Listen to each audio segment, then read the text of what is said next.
Bonjour à tous, sommaire 100% SUV avec à l'affiche le nouvel Audi Q3 et nos premières impressions de conduite au volant du Hyundai Kona électrique.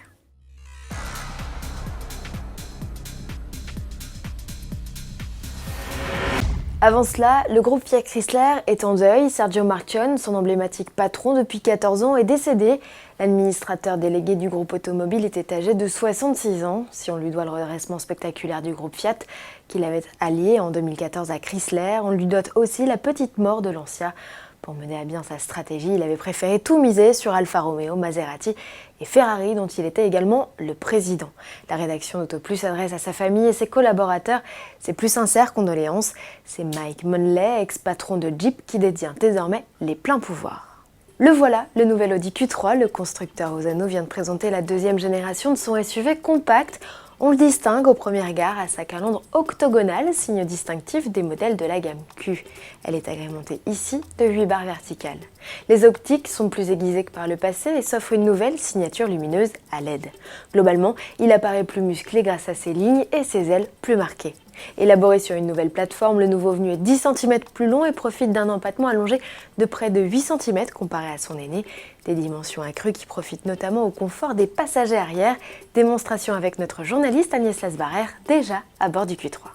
C'est sûrement à l'arrière que l'on voit le plus de différences en ce qui concerne ce tout nouveau Q3, puisqu'il adopte la plateforme MQB, maison, et donc du coup on bénéficie de beaucoup plus d'espace. L'empattement est plus grand.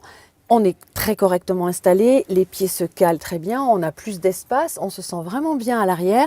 Les dossiers peuvent se régler à 3 niveaux. Et puis surtout, chose qu'il n'avait pas précédemment, il bénéficie maintenant d'une banquette coulissante. Et ça sera très pratique et puis ça lui permettra aussi d'aller défier certains de ses rivaux, comme le BMW X1.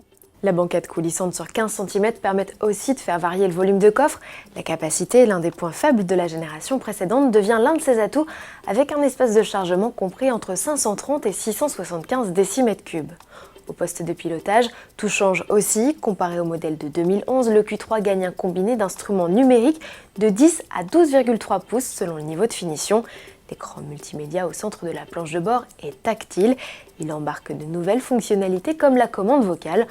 En option, il est même capable de communiquer avec d'autres Q3 pour vous avertir d'un danger ou de vous suggérer un itinéraire en fonction de vos trajets précédents. Bien entendu, les aides à la conduite sont de la partie, avec sur les versions les plus chics, les fonctions de conduite semi-autonome ou de stationnement automatique. Sous le capot, Audi propose 3 essences et 2 diesels de 150 à 230 chevaux, des blocs disponibles avec ou sans la transmission intégrale en boîte manuelle ou automatique. Prévu à l'automne, le Q3 par son positionnement plus familial ne devrait plus souffrir de la concurrence avec son petit frère le Q2. Rival des BMW X1 et Mercedes GLA, il sera l'une des stars du Mondial de Paris 2018. À découvrir également dans les allées du salon parisien, le Hyundai Kona électrique. Le carnet de commande du modèle vient d'ouvrir. Il est proposé en 2 niveaux de puissance, 136 et 204 chevaux, avec une autonomie théorique de respectivement 312 ou 482 km. Mélina Priam a eu la possibilité d'essayer la version la plus performante. Elle nous livre ses impressions de conduite en vidéo. Le Kona électrique n'affiche pas le même tempérament routier et n'offre pas du tout les mêmes sensations de conduite que son homologue thermique. Il partage certes la même plateforme, mais ses trains roulants sont complètement spécifiques. De plus, le Kona électrique pèse près de 350 kg de plus, la faute bien sûr aux batteries.